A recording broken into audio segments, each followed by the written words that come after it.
스가랴 13장입니다. 1절 6절 12장 10절로 14절은 여호와의 날을 애통하는 날로 소개합니다. 그 사람들은 여호와의 임재 앞에서 자신의 죄를 돌아보며 애통하게 될 것입니다. 13장 1절 6절에서는 이런 애통에 이어 이제 여호와의 주도 아래 하나님의 백성, 하나님의 자녀들이 돌아올 길이 제시됩니다. 곧 죄와 더러움을 깨끗하게 하는 셈이 열리게 되어 이스라엘이 정결한 모습으로 돌아올 것입니다. 이렇게 여호와의 날에 애통과 죄 사함을 통해 하나님과의 온전한 관계도 회복될 것입니다. 13장에서도 역시 그날에라는 표현을 반복하며 12장에서부터 시작된 주제가 통일되게 이어져 오고 있음을 보여줍니다. 1절에 죄와 더러움이라는 표현은 포괄적 의미의 죄를 가리키죠. 죄는 흔히 사용되는 개념으로 하나님의 기준을 어기는 것을 가리키고, 더러움은 정결의식과 관련된 죄의 개념입니다. 각각 구분되는 개념을 가리키기보다는 두 단어가 한 쌍을 이루어서 온갖 죄를 포괄적으로 의미하고 있습니다. 셈은 생명 근원을 가리킵니다.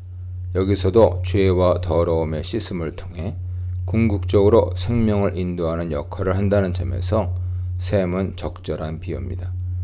죄와 더러움을 씻음은 곧 깨어진 관계 회복의 신호탄이죠. 궁극적으로 거룩한 하나님께 나아갈 수 있는 길을 열어주는 것입니다. 여호와의 날에 하나님과의 관계 회복을 위해 죄 씻음은 매우 중요합니다. 새 영을 약속하는 에스겔 본문 36장 25절 이하에서도 정결함 주제는 매우 중요하게 다뤄집니다. 1절에서는 하나님 백성이 범했던 포괄적인 죄를 하나님께서 온전히 해결하시겠다는 그분의 광범위한 은혜가 강조되고 있습니다. 2절에서 언급된 이름은 구약에서 종종 존재, 성격, 명성을 포함하는 용어입니다. 여기서도 우상의 이름을 끊어지게 한다는 것은 단순히 이름 정도가 아니라 우상의 존재, 명성 자체를 근절하는 것을 의미합니다.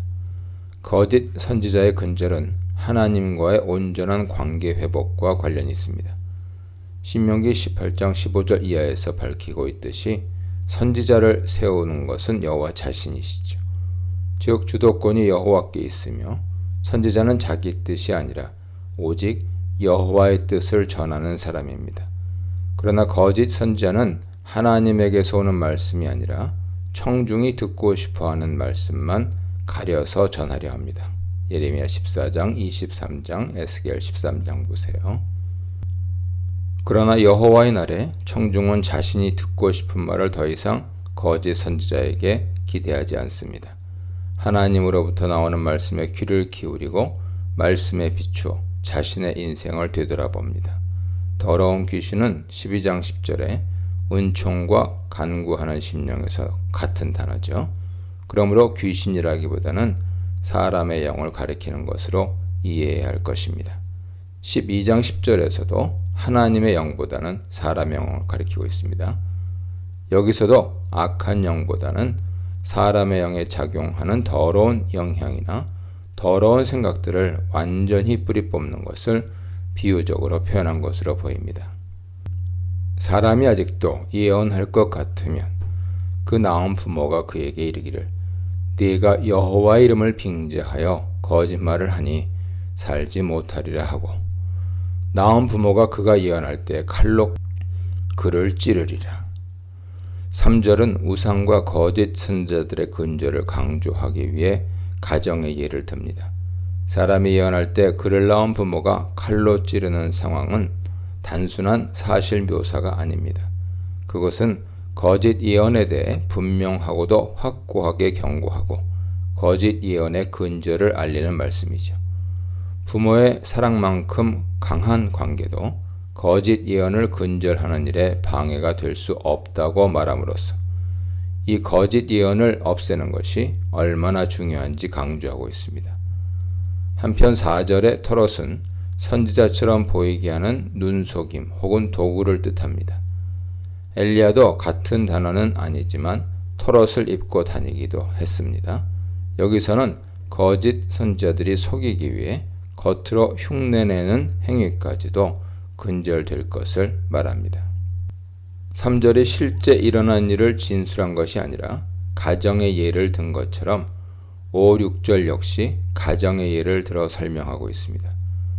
6절에 네 두 팔 사이에 있는 상처는 아마도 거짓 선지자들이 신의 뜻을 구하기 위해 자해에서 생긴 상처를 가리킬 것입니다. 바알 선지자들이 간구한 바를 얻기 위해 자해하는 모습이 성경에도 나오죠. 상처를 물어보는 것은 네가 거짓 선지자가 아니냐라고 묻는 것입니다.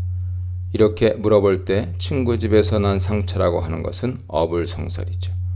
나는 거짓 선지자가 아니라고 거짓으로 핑계를 대는 것에 불과합니다. 이는 거짓 선지자들이 공공연하게 배척될 것을 보여주는 예언입니다. 7, 9절입니다. 갑작스럽게 목자에 대한 심판 내용이 나오는 듯합니다. 그러나 12장부터 이어져 맥락을 고려하면 여호와의 날은 여호와 앞에 진정한 하나님의 사람과 그렇지 않은 사람이 구별되는 날이기도 함을 보여줍니다. 여호와의 날은 구원의 날이기도 하지만 애통과 죄 씻음의 날이기 때문이죠. 여기서 여호와의 날은 양을 흩어서 그 가운데 남은 자를 세우는 날이라고 말씀하고 있습니다. 만군의 여호와가 말하노라. 가라, 깨어서 내 목자, 내 짝된 자를 치라. 목자를 치면 양이 흩어지려니와 작은 자들 위에는 내가 내 손을 들이우리라. 7절의 첫 표현인 칼은 이미 11장 7절에서도 심판의 도구로 언급된 바 있습니다. 여기서도 심판의 인상이 매우 강렬할 것임을 전달하고 있습니다.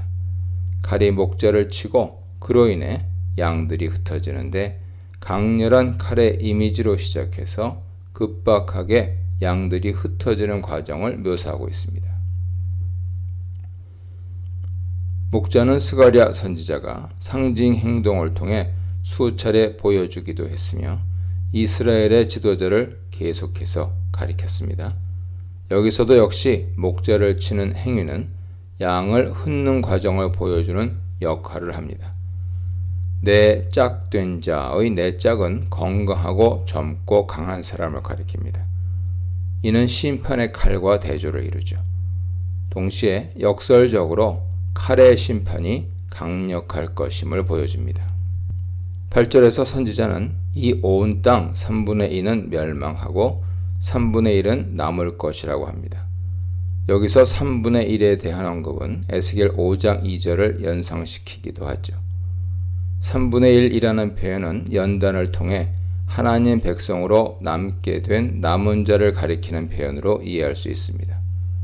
또한 8, 9절의 묘사는 역사적으로 성취될 사건이라기보다는 종말론적으로 여호와의 날에 성취될 일반적 묘사로 이해할 수 있습니다. 이처럼 신실하지 못한 자들에게 여호와의 날은 심판의 날이 되지만 신실한 남은 자들에게 여호와의 날은 연단을 통해 받는 구원의 날이 될 것입니다. 한편 8절에 멸망하고 라는 표현은 언약과 관련된 의도적 사용이라 할 수 있습니다. 문자적으로는 자르다 라는 의미를 지니지만 언약을 맺다 라는 뜻으로도 사용됩니다. 언약을 어길 경우에 처하게 될 상황을 동물의 쪼개짐을 통해 보여주듯이 이제 언약을 어긴 자들도 이와 같은 심판의 운명에 처해지게 됩니다. 9절에서는 남는 3분의 1을 불 가운데 던져 은같이 연단하여 시험할 것이라고 합니다. 그리고 그들은 내 이름을 부를 것이라고 하죠. 여기서 부른 말은 사랑의 기호와 같습니다. 즉, 내 이름을 부르리니 하는 것은 하나님과의 온전한 관계 회복, 소통을 의미합니다. 요엘서 2장, 스바냐 3장 보세요. 다시 말해 온전한 여호와의 백성으로 거듭나게 됨을 보여주는 종말론적 구원 표지입니다. 또한 하나님이 내 백성이라 하시고 이스라엘이 여호와는 내 하나님이시라 한다는 것은 전형적으로 하나님과 그의 백성의 친밀한 관계, 깨어진 언약이 다시금 회복됨을 표현하고 있습니다. 레위기 26장, 예레미야 30장, 32장, 에스겔 36장, 37장, 요한계시록 21장 참조하세요.